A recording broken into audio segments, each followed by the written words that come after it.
Welcome and thank you for watching today. My name is Chris Sikora. I am a high school teacher, the executive director for Art Connected, and I am obsessed with the topic of creativity. Please check out my Instagram at HeyTeachers1 and my webpage at chrissikora.com for more information about these themes that we'll cover today. Themes that center around the fact that I think creativity is the big human intelligence. It's the intelligence that makes us unique and binds us, all other forms of intelligences, and it will save education as we know it.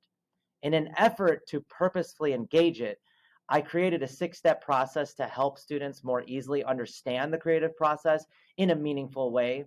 I fully integrate this into all student experiences in some way, shape, or form, with the goal that if students leave with anything from my foundation level classes, they will know how to utilize the creative process and in a way that will enhance their work and life experiences. The creative process inspires intrinsic motivation through curiosity as the vehicle for learning and cultivates an eagerness to build experiences of meaning through connections, ourselves, others, and our interests. It's this process that opens students up to the universe of knowledge with the goal of action, to progress, to create things of inherent value. It's how students use their imagination to empathize with others and to break outdated patterns that aren't working anymore to solve important problems. A great deal of evidence and my own experiences suggest that creativity is human learning actualized. It is how we process growth. Creativity is a powerful way to respond to the stress, anxiety, pressure, and frustration that students and teachers have with our outdated education system, systems that haven't changed for a long time. It's very much needed right now, maybe more than ever. It's considered to be the number one skill needed to be successful, both in terms of the economy and our personal lives, as reported by leaders surveyed across the world. And yet, it's rarely, if ever, taught purposefully and specifically. Students might engage in the creative process sometimes, maybe in our art classes, but even there, it is often not being investigated on its own merit or purposefully enough. In fact, thanks to the late Ken Robinson, we know that schools kill creativity, something that was he confirmed over 13 years ago. And by many measures, our schools have less creativity in them today. Extensive studies of creativity in school children found that it's been in decline for the past 2 decades. But this has also led to children to becoming less emotionally expressive, less energetic, and less of a whole bunch of other really important things that we want students to thrive at. I also have a TED Talk that's meant to be a follow-up to Sir Ken Robinson's TED Talk. If you're interested, it's called How Creativity Will Save Schools. But what is creativity? How we define it matters. I'm often disparaged by the definitions of others, even those who claim to be practitioners of it, and of those world and economic leaders who say it's the number one skill needed in the world. Most of them would struggle to define it. So what is it? Creativity is a process for learning and creating something of value that often begins in a mental state, then transforms through various connections, problem solving, and actions that end in a physical manifestation of something. Physical could be writing, singing, dancing, or even a math equation. The elements and steps of creativity connect across all human intelligences and processes of development, and in a very holistic and natural way.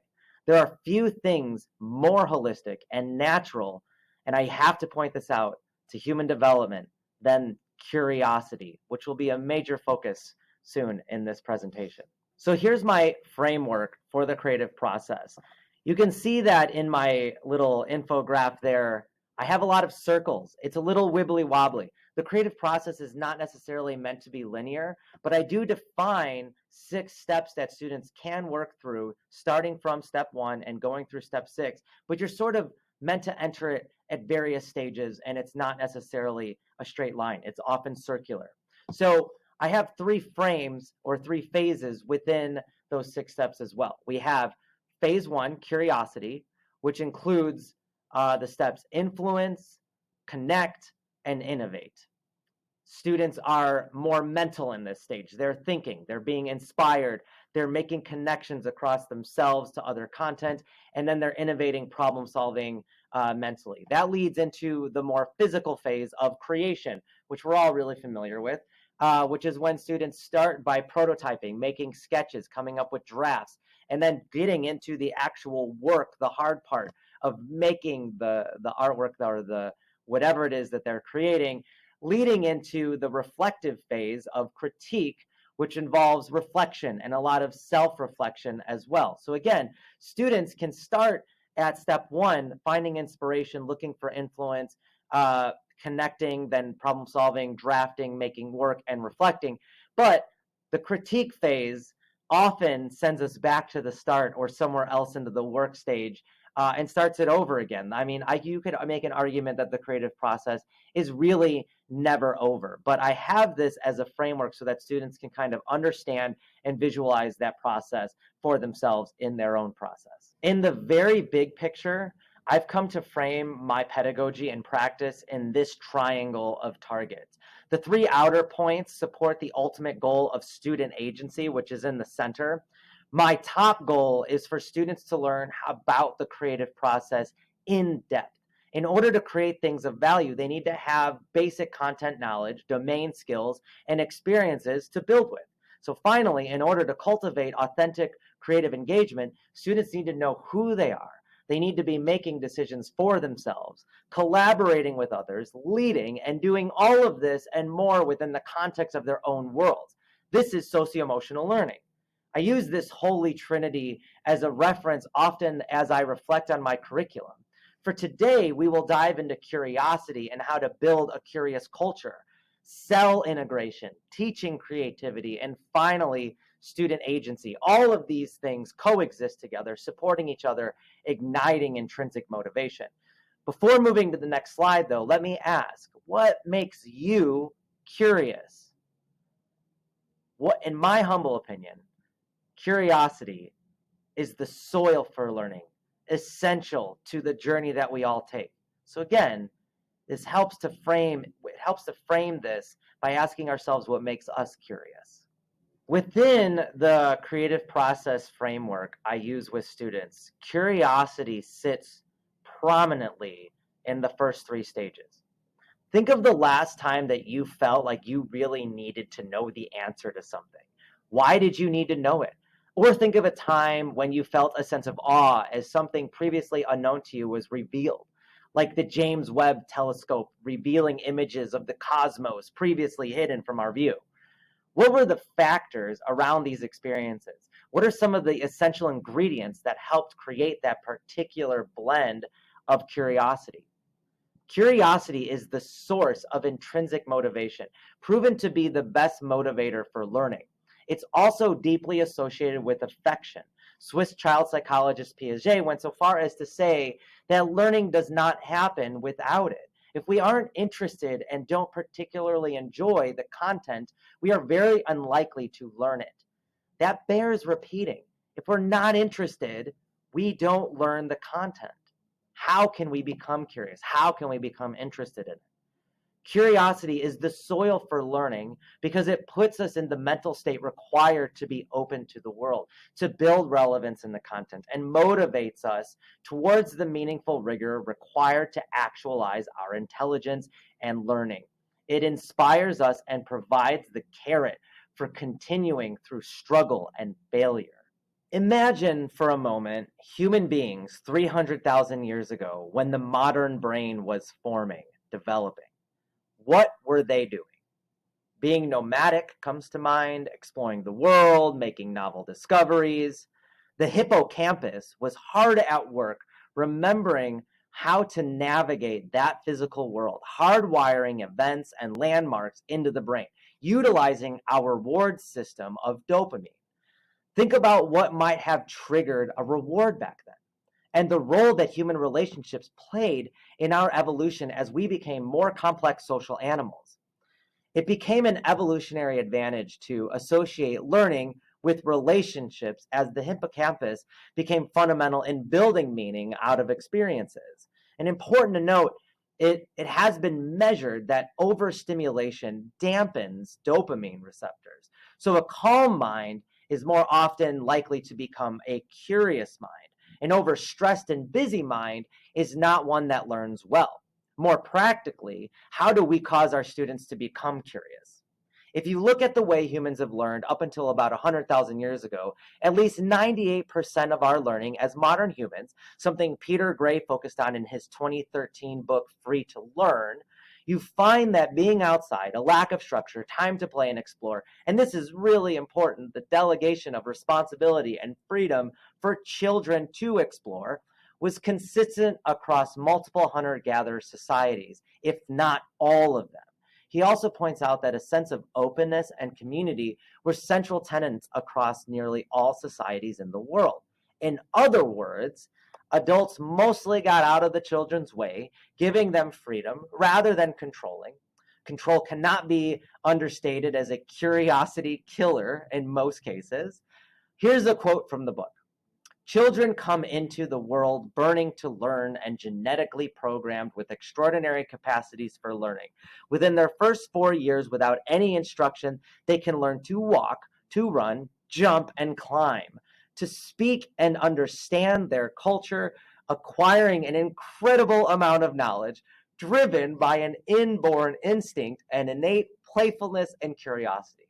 Not only were children born into these tribes actively ready to learn, they were supported by adults who realized that sometimes the best thing to do is get out of the way. End quote. So here's my recipe for cooking up curiosity. First, time and space, allowing for the quest or journey of learning to take place. It's not a race, and it's so much more powerful when students make the connections for themselves as connected to themselves and their worlds. Second, the second element is a decent and well-placed dose of the self, which means less of me, the teacher, and my agenda, and more of theirs. The third is play or experimentation with a focus on enjoyment, keeping it fun, which is often a result of these other top 3 elements. The fourth ingredient is interpersonal connections. For this part, we need to develop relationships with the learner in order to serve as a guide. Remember that 300,000 years ago, people were learning from people who knew them well as individuals, who had built a strong relationship with that person. Our brain needs that. And the fifth special ingredient that can be added if available is getting outside. Shocker. Most of our brain development and learning 300,000 years ago, up until recent, was done outside. Nature, walking, splashing in water, playing in mud, seeing the sky, hearing the leaves, all of that and more activates our brain and ignites our curiosity in really important ways. A lot of this work is about creating a culture, one in which students feel a sense of agency to drive their own connections.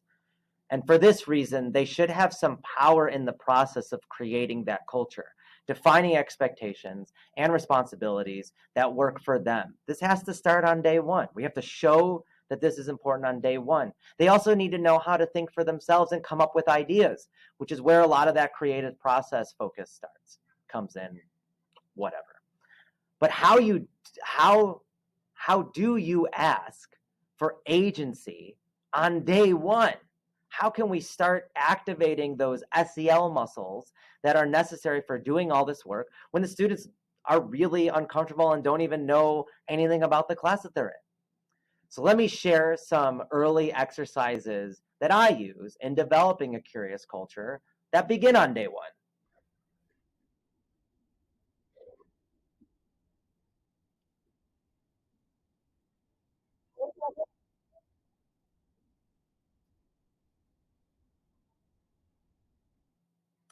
So that was a bunch of freshmen in my class on day one. What I do to develop a curious culture is I put up a big sheet of paper on the board When most teachers are going over the syllabus or materials and it's kind of rudimentary and boring, I hand over the pencil or a marker or a pastel to the students. And I say, on this big sheet of paper, we are going to write some things about our expectations, our fears, our goals, and everything for this class. So I start with the fears part. What are you scared about right now? Because I feel like, beginning of the class, most kids are a little bit nervous, they're a little bit worried, they're apprehensive.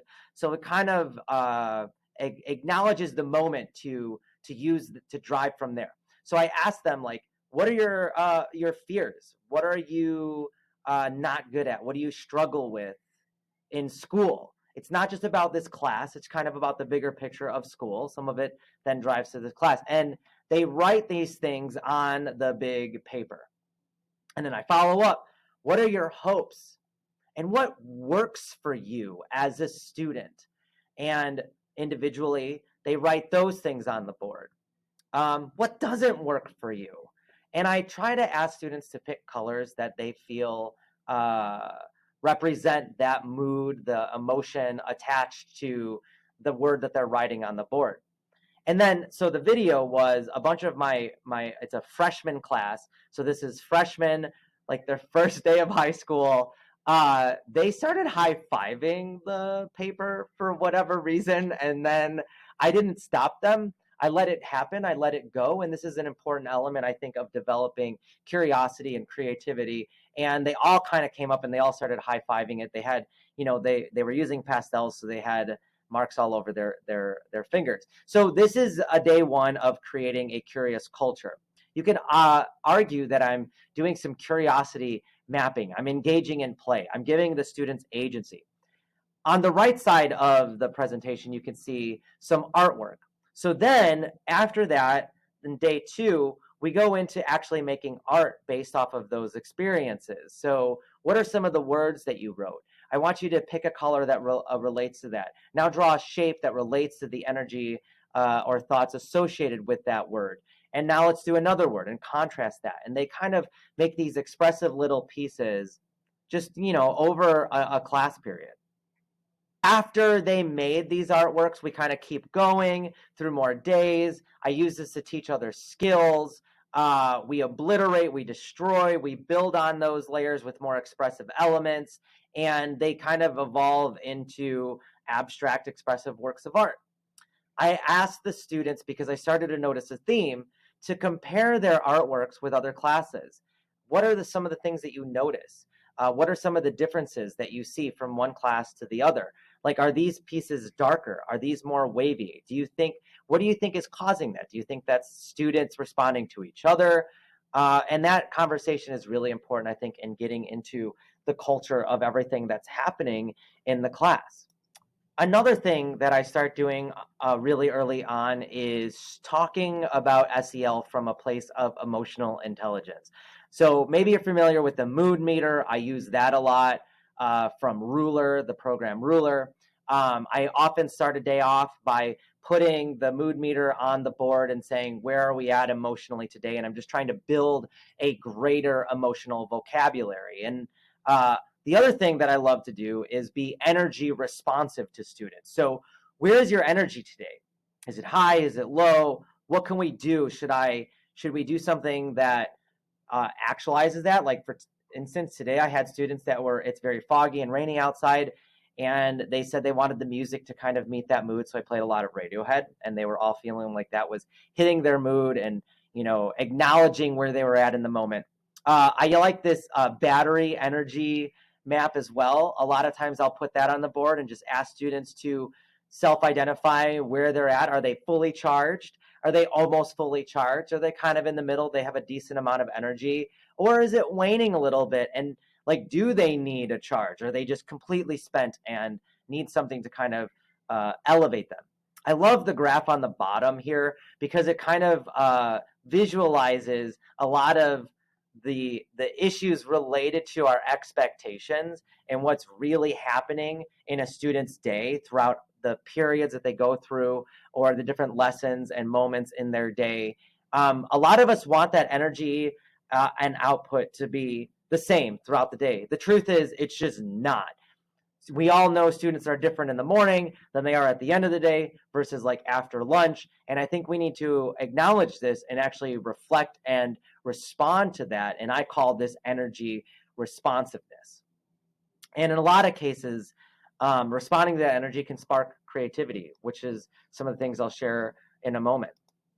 So again, this is all getting into SEL. And here I have the Castle 5 competencies in SEL, and I've actually made some really purposeful connections in that to the creative process, because I've found over the years that a lot of the SEL competencies combine really well, connect really well to the creative processes that I believe are a part of. And both prize a lot of reflection. So there's a lot of self-reflection built in my content across the board, right?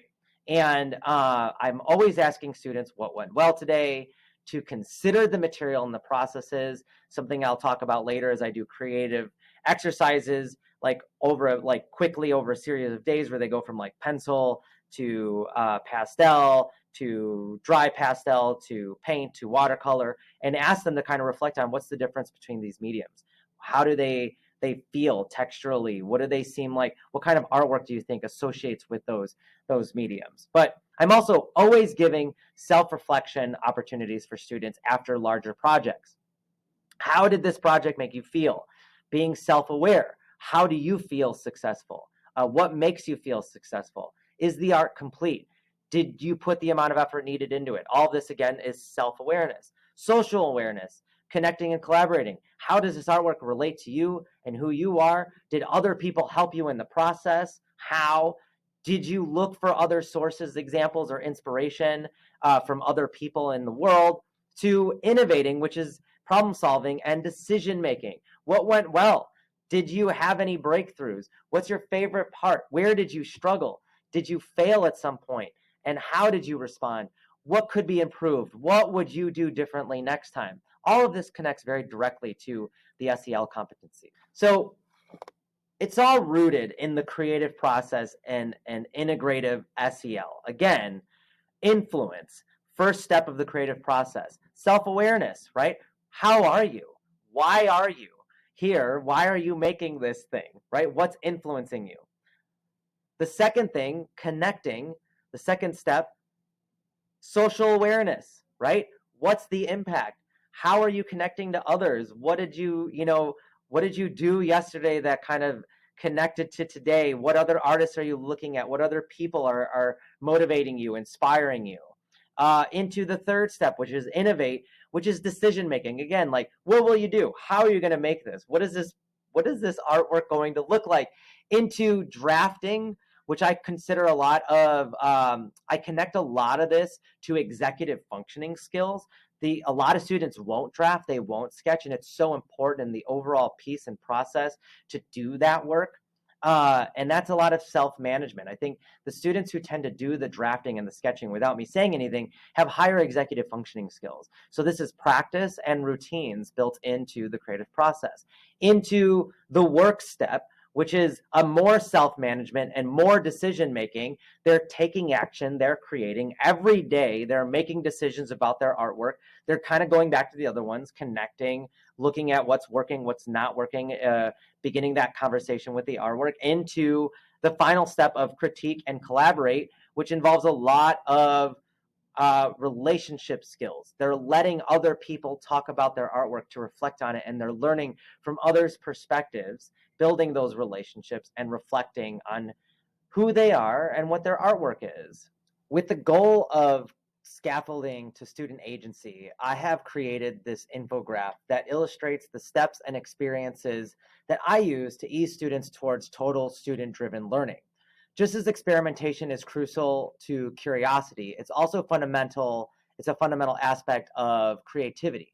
I use experimentation in the early weeks, both with the Curious Culture lesson I recently shared and with the Creative Materials Challenge that I do in the first week, in which I put a bunch of random materials on the table and ask students to create something with them. Just have fun and dive in and start making on day 2, or day 3 or 4, whatever that is. I also prioritize experimentation to build domain skills. So for example, if we were about to learn about painting, I'll start by putting the materials out and let the students experiment for a day. Once they have played around with the medium and have a basic sense of it, I follow up with a tutorial. Usually the students' questions are now driving that total tutorial, which is curiosity because they've already experimented with it. Instead of doing long 3 to 4 week projects to learn a technique, I'll focus on shorter 1 to 2 day exercises and challenges to expose students to multiple mediums and processes over a short period of time. This allows me to ask questions that reflect on the differences between the mediums. So like I might say, how does watercolor relate and compare to the pastel process we did a few days ago? And do they speak to different subjects or concepts more? Also, with challenges and exercises, I will do some focused on the creative process, such as with multiple uses question, like how many uses can you come up with for a paperclip in 10 minutes? This leads into the little C choice that's more familiar, in which I give students choice within a project. Instead of having everyone draw the same thing, let them choose what to draw. Shifting over to the student-driven side, this is when we start to allow students to make decisions about the projects that they want to do. Think like AP, but in fundamental levels of classes. I have a worksheet that I'll share in a little bit that helps with that process. Curricular agency is when the students move into writing their own learning plans for the entire semester or even over a year, much like an AP sustained investigation, but in earlier fundamental classes, and without the hyper focus on one concept.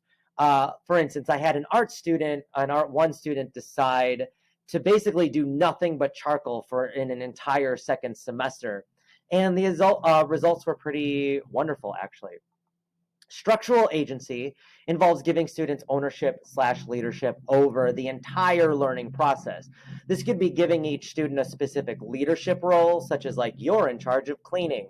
Usually I need like more than one student for that role. It could be like hanging artwork. Their job is to walk throughout the school and put artwork in showcases, curating different shows and showcases and whatnot, or even having students make decisions about the curriculum. I give students different leadership roles such as this. And the curriculum students might decide what type of creative challenges we should do on a given day, or just a focus based on their thoughts about how students are feeling and acting at that moment. I always say that they are much more aware of their own needs than I am. So let me know what you think will serve you best right now. Quick jump back to the challenges and exercises. Not only can they be about medium exploration, but they can also be about creativity. But then,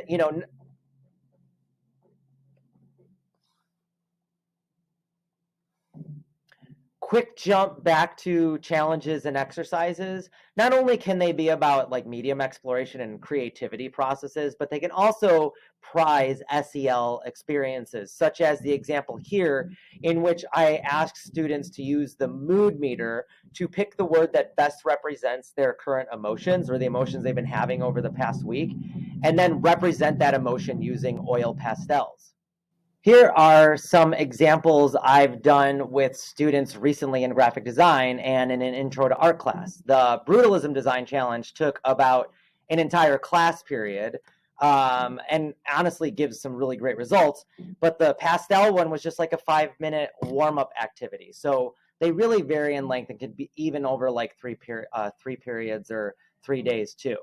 Here are some more examples of experimentation. The top left corner shows the materials challenge in a photo class, spray painting outside, light writing, watercolor, and my famous expressive mark making project that I do with Art 1 students starting the second week of school. It's meant to be a repetitive experimentation process with all drawing and painting mediums over a span of 7 class periods.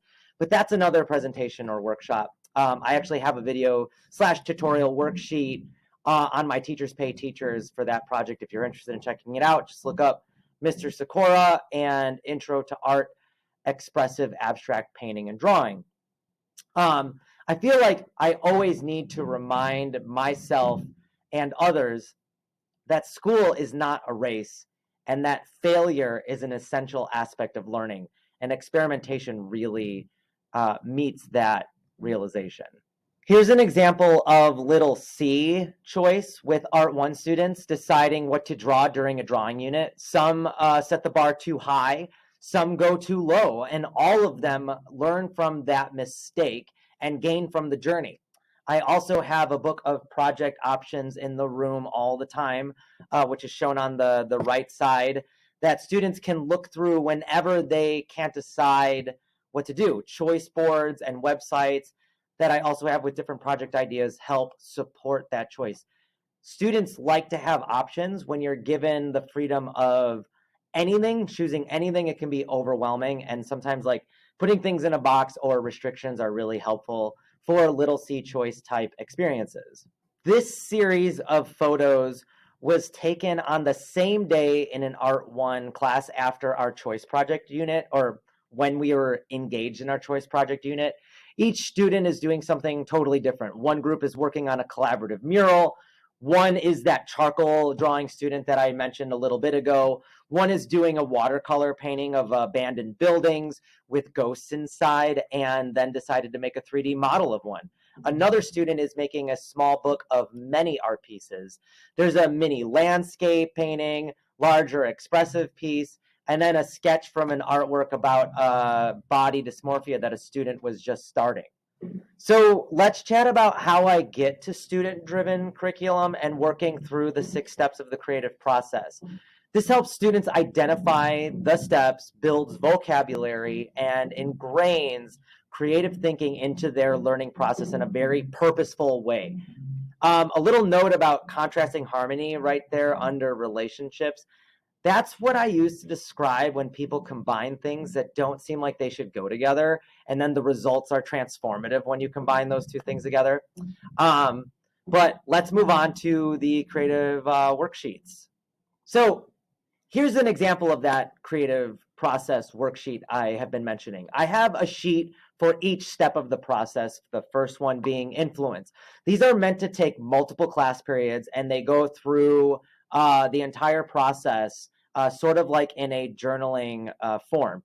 Here they're reflecting on the influences in their lives, finding inspiration and investigating, copying the ideas and works of others. We are always remixing and building on the work of others. This is an essential aspect of learning and creation, and too often copying is demonized in education, and it has a place, and that place is often, for me, during this first phase or first step of influence. I like to start here with some mind-body interventions and focused attention practices, breathing, guided imagery, and relaxing techniques. The process the whole worksheet process is a form of journaling that I want to feel natural and rejuvenating for students. So, for instance, we might do a breathing process where we take deep breaths, we get a rhythm going, and then I ask them to either imagine something or focus on something in the room that they find beautiful. And a lot of times they'll be looking outside at a tree or nature, and just to focus on recognizing that beauty and how it makes them feel, like pausing to actually see the beauty around us.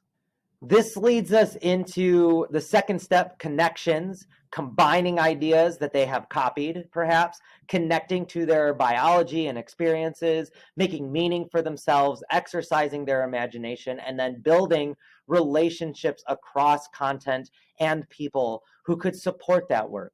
Mind maps and collaborative brainwriting are crucial parts of this step. I find that sensory SEL strategies work well at this point. If weather permits, my favorite is to take a 30-minute walk outside to smell, listen, touch things in nature, and then use that to then come back in and start our journaling process, or perhaps our mind mapping process. Mind mapping is essential to the connections stage, and we do them first as a group, and then I have students each do them on their own in their worksheets and slash journals about their own art choices and their own artwork. When we do it as a group, though, we'll start with a theme. Maybe it's like superheroes.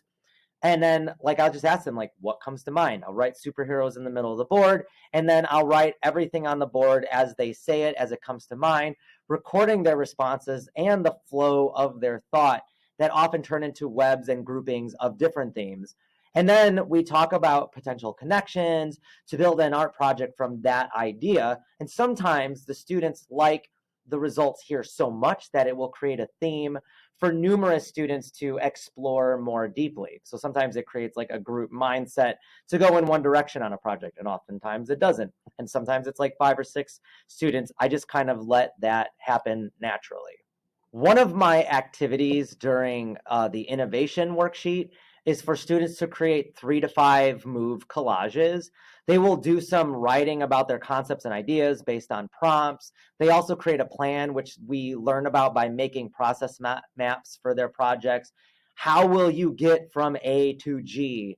What road bumps do you perceive might get in the way? How can you overcome them? All of this is SEL skills, part of self-management and decision-making. I ask them, what is your timeline? What materials do you need? Do I need to order something for you? I want them to visualize the entire process before diving into it. And process maps help that quite a bit. So like, here's a simple process map followed by a more deeper one with more details and even some sketching ideas, starting to move into the physical part of the creative process and out of the mental slash imagination heavy part. This is the process map, I find, is a great way to sort of make that shift, because a lot of students do struggle here in shifting from mental to physical work. And finally, we have arrived at the creation stage of the creative process. So again, like, students will be sketching, prototyping, making sketches. I want them to build those habits now. And then they dive into the work there, the hard part. It's the journey, the 100 hours of practice or whatever needs to go into that piece to bring it to its completion. I often say the journey is the destination during this part. And so when students are prototyping, bringing their visions into reality, some of the things that I have them do is we do a lot of storyboarding or thumbnail sketches. They always have to submit at least 3 different thumbnail sketches with their journaling slash worksheets.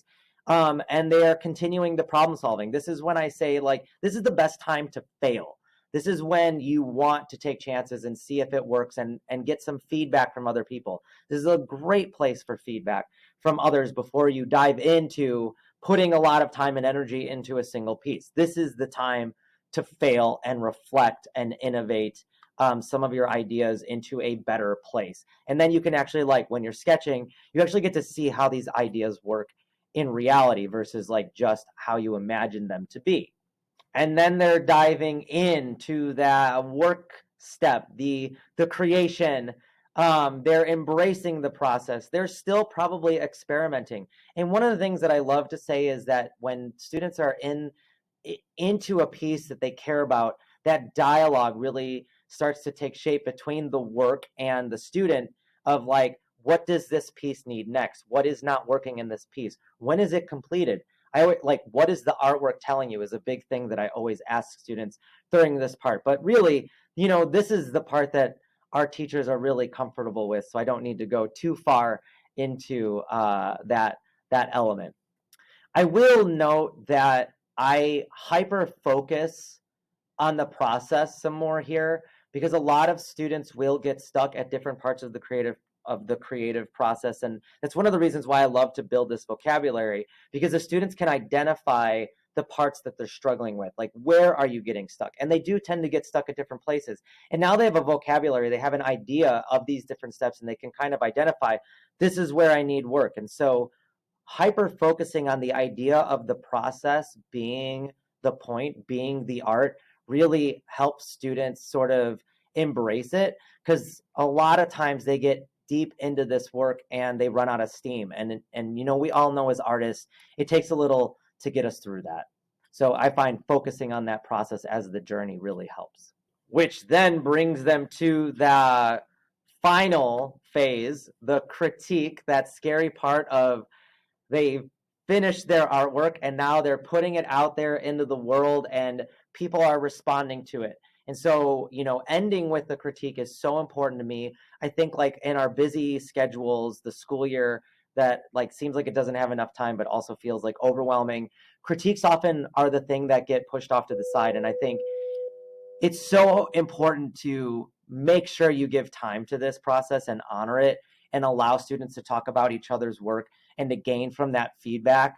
A lot of times, especially when students might be taking this project into another one that is similar, where this is becoming their focus over the next semester or how long, that critique sends them back to the drawing board. It sends them back to an earlier step to recognize where something went wrong or where something can be better. So, reflecting, self-reflection, acknowledging that this is a collaborative process of getting other people's feedback, that it's hard to see a piece objectively when it's our own.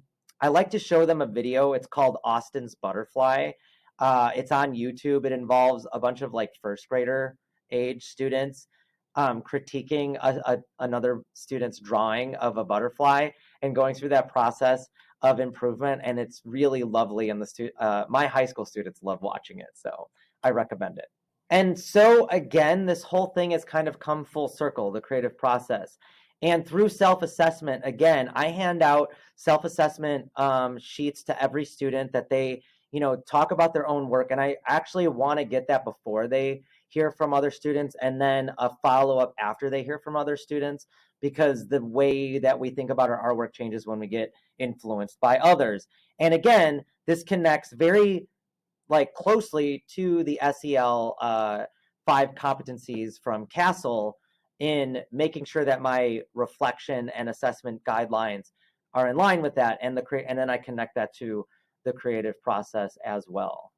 So again, here is that creative process graphic that shows the circular nature, the wibbly wobbly aspect to it, but also provides a linear step-by-step instructions on how to get from this point to this point to this point, and giving students the vocabulary to have a deeper, more meaningful and purposeful relationship with the creative process, which is my ultimate goal, because in my opinion, this is the big intelligence and the thing that will make them better in any areas of their lives. It's not only about art, it's about all elements. This would be the part in the workshop or presentation where I take questions. Obviously, I can't get them from all of you, but if you go to my website, my email is there. You can reach out to me with any questions that you might have. Check out my Instagram at HeyTeachers1. A lot of my resources are there, creative exercises, my infographics. And again, I think it's very important to think about taking care of ourselves, being mindful, breathing, being healthy, and the energy that we bring into this world. And thank you for watching. Maybe I'll see you at the conference.